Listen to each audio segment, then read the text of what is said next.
안녕하세요. 친절한 지스입니다. 다가올 한 주 미증시 주간 전망에 대해서 말씀드릴까 합니다. 오늘 진행할 내용은 이와 같고요.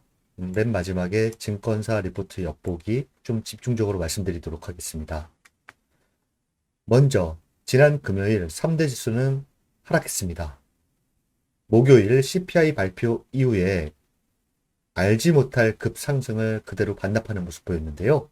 다우존스 지수는 1.34%, 나스닥 종합지수는 3.98%, S&P 500 지수는 2.37% 하락하는 모습 보였습니다. 지난 금요일 핵심 키워드는 미시간대 인플레이션 전망입니다. 보시면 미시간대 1년, 5년 인플레이션 전망이 이전치보다 높게 나오는 모습 보이면서 증시가 하방향으로 방향을 틀었는데요. 장 초반에는 개장 전에 대형 금융주 실적 발표가 좋게 나온 것이 좀 더 반영되면서 상승을 잠시 보였다가 미시간대 인플레이션 전망이 이와 같이 높아지면서 CPI에 이어 높은 인플레이션 지속될 우려 때문에 증시가 하락하는 모습 보였습니다. 또한 10년물 국채 수익률이 4%대 진입했다는 점이 주식시장 하방 압력을 높이는 모습을 보였습니다.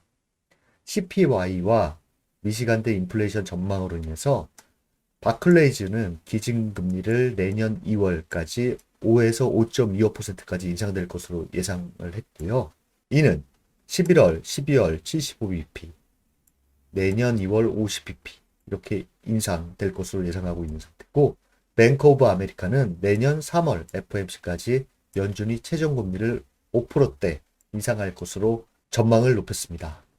13일 목요일 예상보다 높은 CPI 발표에도 급 반등한 이유에 대해서는 제가 뒤에서 자세히 말씀드리도록 하겠습니다. 주요 지표 추이 보시면요. 빅스 지수가 0.25% 상승하면서 32.02, 30 위에서 계속 움직이는 변동성이 큰 모습 보이고 있고요. 10년물 국채금리가 4%를 찍었습니다. 그리고 2년물 국채금리는 장중 4.5%까지 올라갔다가 4.48%에 마감을 했고요. 달러 인덱스 또한 소폭 상승하면서 113.2를 기록했습니다. 이로 인해서 금은 1.68% 하락하는 모습 보였고요. WTI, 원유 같은 경우에는 긴축 강도가 세지면서 경기 침체 우려로 인해서 3.94% 하락한 85.61달러를 기록했습니다. 비트코인 같은 경우에는 19,000 초반대 박스 하단부에서 지지력을 테스트하면서 방향성 없는 모습 계속 보이고 있는 상태입니다. S&P 업종 ETF 등락률 보시면 전 업종이 하락을 했는데요. 경기 소비자 업종이 큰 폭 하락한 것은 테슬라가 7%대 하락을 보이면서 경기 소비자 업종 하락을 주도했다라고 볼 수 있겠습니다. 테슬라는 이번 주 실적 발표 예정입니다. 이번 주 주간 전망 보시면 이번 주 핵심 키워드는 베이지북 그리고 테슬라 실적 발표입니다. 제가 경제지표와 실적 발표 일정을 이렇게 정리를 했는데요. 주 초반에는 기업 실적 발표 재료로 인해서 증시가 움직일 것으로 보이고요. 가장 중요한 날은 19일 수요일입니다. 오후 2시에 베이지북 그리고 장 마감 후에 테슬라 실적 발표가 이번 주의 핵심 키워드라고 할 수 있겠습니다.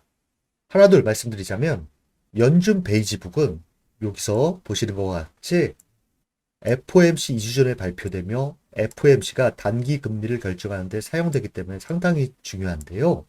지난 베이지북은 7월 초 이후 전반적인 경제활동이 크게 변하지 않았다. 향후 6에서 10개월 동안 수요가 더욱 둔화될 것으로 예상된다. 물가 상승률이 여전히 높지만 일부 지역에서 완화되기 시작할 것으로 판단한다. 이렇게 요약을 할 수가 있는데요. 만약 이번 베이지북에서 수요 둔화 및 침체 우려 지역들이 추가적으로 확대가 나타날 경우에는 경기 침체 우려도 있겠지만 현재 긴축 강도 세지는 거 아니야? 이게 더 시장을 지배하기 때문에 긴축 완화 기대감이 나올 것인가 여기에 시장은 집중을 하고 있고요. 또한 4%를 찍은 10년물 국채 수익률 추이 그리고 본격적인 실적 발표에 대한 시장 반응을 체크하셔야 되는데요. 이 반응에 대해서는 실적 발표가 나올 때마다 어떤 모습으로 실적을 바라보는지 하나 둘 같이 찾아가 보도록 하겠습니다. 실적 발표 보시면요. 테슬라 같은 경우에는 10월 19일 장 마감 후 실적 발표를 하게 되는데 매출 같은 경우에는 전년 동기 대비 63.7% 증가할 것으로 보고 있습니다. 대다수 3분기 실적 발표는 호실적을 낼 것으로 보고 있고 문제는 4분기와 내년 전망이 어떨 것인가에 시장은 초점을 맞추고 있는 상태입니다. 테슬라의 경우 차트를 보시면 연중 저점에 근접한 모습을 보였습니다. 미국에서는 연중 저점까지 내려오지 않았던 테슬라와 애플의 주가 추이가 3대 지수에서 상당히 중요하다 이런 얘기를 했었는데 지금 저점에 내려온 상태입니다. 금요일 또한 7.55% 하락한 것은요. 미 투자은행에서 목표 주가 하향 의견을 내면서 극복 하락을 했는데 실적 발표 후에 어느 정도 선방향된 것인지 그리고 실적 전망을 어떻게 할지 귀추가 주목되는데요. 이 연준 저점을 지지할 것이냐, 확실히 깰 것이냐는 3대 지수, 나스닥 지수의 영향 상당히 줄 것으로 보입니다. 그 이유는 테슬라와 나스닥 지수는 거의 동행 관계에 있기 때문에 테슬라가 어떤 발표를 하느냐에 따라서 나스닥 지수가 저점을 더 갱신할지 아닐지 상당히 중요하다고 할 수 있겠습니다. 그 다음은 넷플릭스인데요. 넷플릭스 보시면 올해 실적 발표 이후에 개파락. 넷플릭스 실적 발표에 대해서 바라보는 관점은 넷플릭스 실적 발표가 여타 통신 서비스 기업에 영향을 줄 것인지 안 줄 것인지 여기에 초점을 맞추고 있는 상태라 할 수 있겠습니다. 대표지수 차트 보시면요. 먼저 S&P 500 지수는 지난 목요일 상승폭을 다시 원점으로 돌리는 모습 보였는데요. 단기적으로 기술적 분석가들은 이 하향하는 21 이평선에 저항으로 계속 무너졌기 때문에 위쪽으로는 21 이평선의 돌파 여부에 기술적 분석가들은 관심을 가지고 있고요. 아래쪽으로는 3,500의 지지 라인이 형성될 것인가 여기에 관심을 가지고 있는 상태입니다. 주간 차트를 보시면 요 밑에 보시면 지난 목요일 왜 증시가 예상보다 높은 CPI 발표에 또 올랐는지 정리를 해봤는데요. 차근차근 읽어드리겠습니다. S&P 500의 주요 기술적 지지선은 최근 꾸준히 3,500선의 유지. 지수는 13일 개장 초반 3,490일까지 하락 지지선을 하회했다. S&P 500의 3,500선은 지난 2020년 3월 저점에서 시작된 강세 장세의 고점에서의 50%다. 지난 3월부터 시작한 코로나 팬데믹의 저점과 고점을 높인 피보나치 50% 구간이다. 의미 있는 구간이다. 50%를 후퇴한 것으로 기술적으로 이런 회귀 수준은 주요한 지지선으로 간주한다. 지수가 이 선을 밑돌자 프로그램 매수가 촉발됐다는 것이 전문가들의 설명이고요. 동시에 지수 하락에 대비했던 풋옵션 물량이 몰려 있었고 딜러들은 시장 중립을 유지하기 위해 주식 매수로 대응한 것으로 전해진다. 이게 일반적인 목요일 상승에 대한 시각입니다. 이 말은 기술적 분석가들이 3,500이라는 라인을 상당히 중요시 여기고 있고 이번 한 주 마감가가 3,500을 지지하느냐 안 하느냐가 상당히 중요한 위치에 있다라고 보고 있는 상태입니다. 3,500을 확실히 깼을 경우 미 기술적 분석가들은 그 다음 지지선은 61.8 구간 3,195 라인을 그 다음 지지선으로 보고 있는 상태라 할 수 있겠습니다. 그렇기 때문에 다가올 한 주 주간 마감상 3,500을 지지할 것인가에 기술적 분석가들은 상당히 관심을 가지고 있는 상태입니다. 그 다음은 S&P 500 지수 주요 바닥 라인인데요. 대다수 경기 침체가 오지 않는다는 가정하에서는 3,500 그리고 3,400이 주요 지지 라인으로 보고 있는 상태입니다. 참고하시면 될 것 같고요. 그 다음에 나스닥 지수입니다. 나스닥 지수 또한 S&P 500 지수와 같이 20일 이평선을 돌파하고 안착할 것인가에 관심을 많이 가지고 있는 상태이고요. 주간 차트상으로는 61.8 구간, 주간 마감상 1921의 지지가 형성될 것인가에 기술적 분석가들은 상당한 관심을 가지고 있는 상태입니다. 그 다음은 다우존스 지수입니다. 차트 참고하시면 될 것 같고요. 시장에서 주목하는 것들을 말씀드리도록 하겠습니다. 먼저 패드 금리 모니터링 도구 보시면 11월 1, 2일 75bp 인상 가능성이 97.2로 거의 기정사실화되고 있고요. 50bp 인상 가능성은 2.8%입니다. CPI 발표 이후에 100bp 인상 가능성도 나왔지만 그건 사라진 상태고요. 그 다음에는 국채 수익률인데요.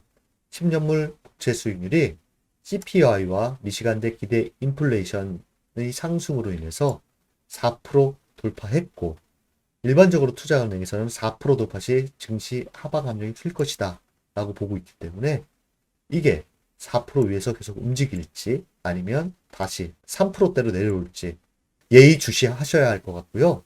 2년물 국채 수익률은 4.48%로 마감을 했는데 4.5에 안착을 할 것인지, 또 한 가지는 증시의 바닥신호는 2년물 국채금리가 정점을 치고 내려앉을 때다.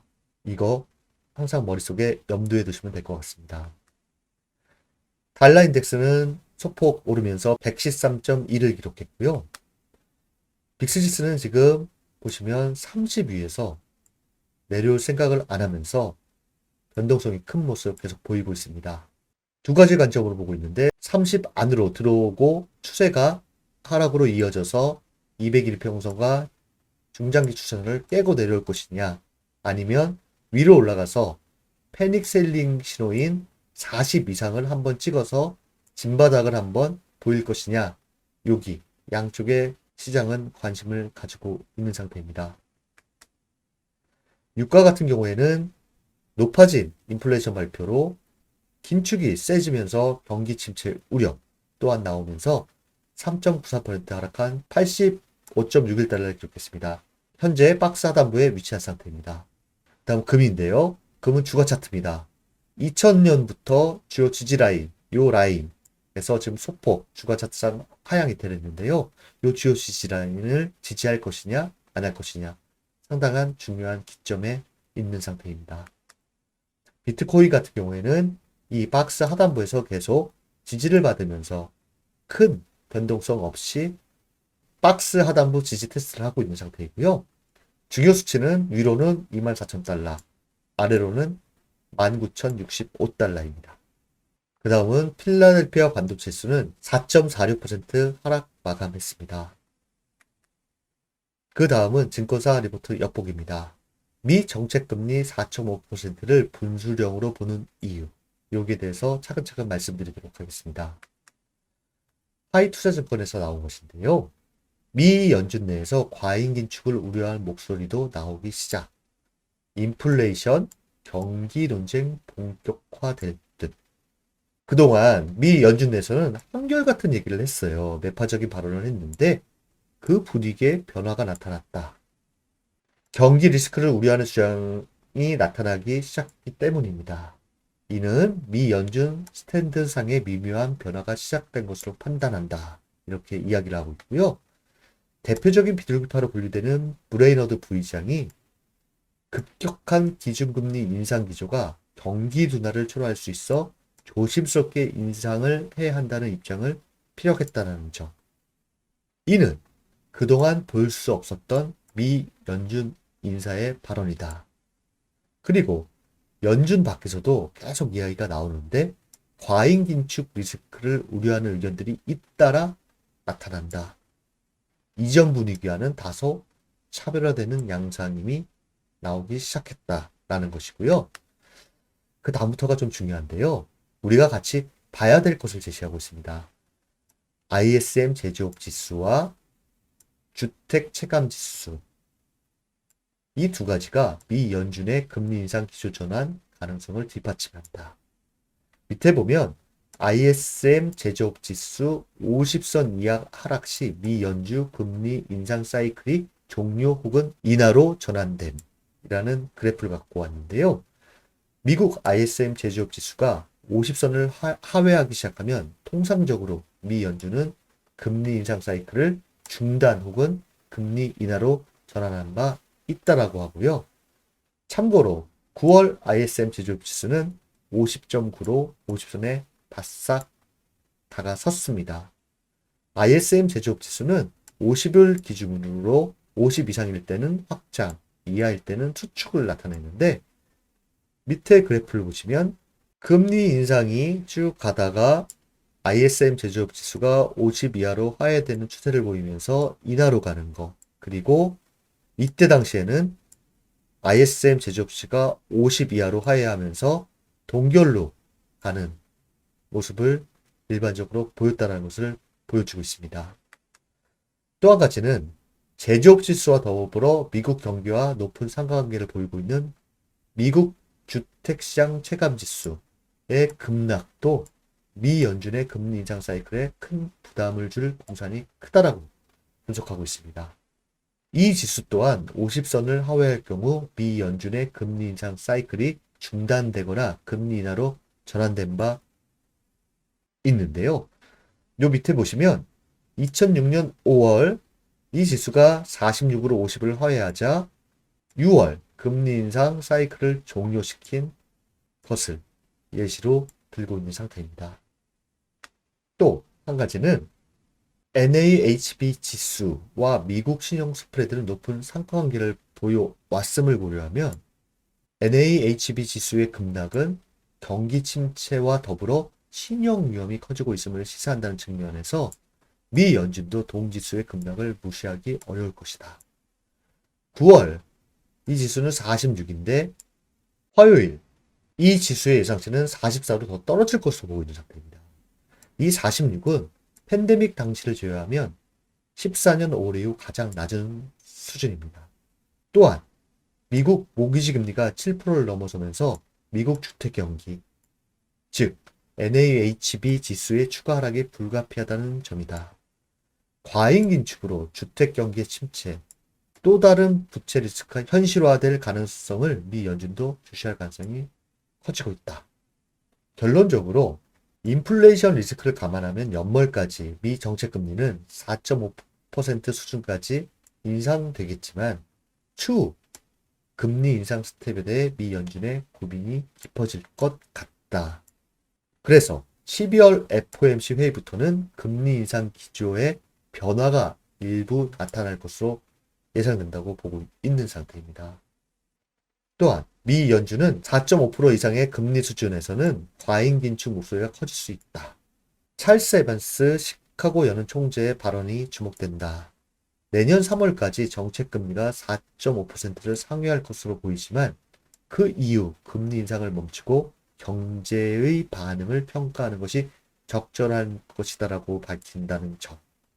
미국의 코어 소비자 물가 추이가 변수로 남아있음을 부인할 수는 없지만 연말까지 4.5% 수준까지 정책금리가 인상된다면 미 연준 안팎에서 과잉 긴축에 대한 우려의 목소리가 한창 커질 여지가 크다고 판단하고 있습니다. 즉, 이 리포트에서는 12월 FOMC에서 4.5% 수준의 금리 인상이 나온다라고 하면 연준의 고민이 시작될 것이고 정책 기조가 바뀔 수도 있을 가능성을 염두에 두자. 이렇게 요약할 수 있겠습니다. 즉, 12월 FOMC에 대한 집중적인 관심이 필요하다. 이렇게 볼 수 있겠습니다. 이번 한 주는 주초에는 10년물 국채 수익률 추이, 그리고 개별 기업 실적 재료에 따라 증시가 변동성을 보일 것으로 보이고요. 가장 중요한 날은 수요일, 베이지북과 테슬라의 장마 감후 실적 발표에 주목하고 있는 상태입니다. 또한 주간 마감상 S&P 500 지수가 3,500을 지지할 수 있을 것인가 여기에 관심을 가지고 있는 상태입니다. 3,500이 꼭 깨지더라도 경기 침체가 오지 않는 가정에서는 3,400 밑으로 내려갈 것으로는 대수로 보지 않고요. 최악의 시나리오는 경기 침체가 발생했을 시 3,100, 3,000을 최악의 시나리오로 보고 있는 상태이기 때문에요.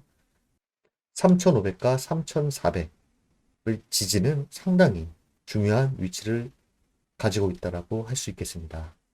당분간은 국채 수익률 추이와 기업 실적 발표에 따라서 종목 차별화 장세가 이어질 것으로 대다수 월가에서는 예상하고 있는 상태입니다. 이번 한 주도 시장 대응 잘 하시고요. 여러분들을 응원합니다. 저는 화요일 오전 라이브 방송으로 찾아뵙도록 하겠습니다. 감사합니다.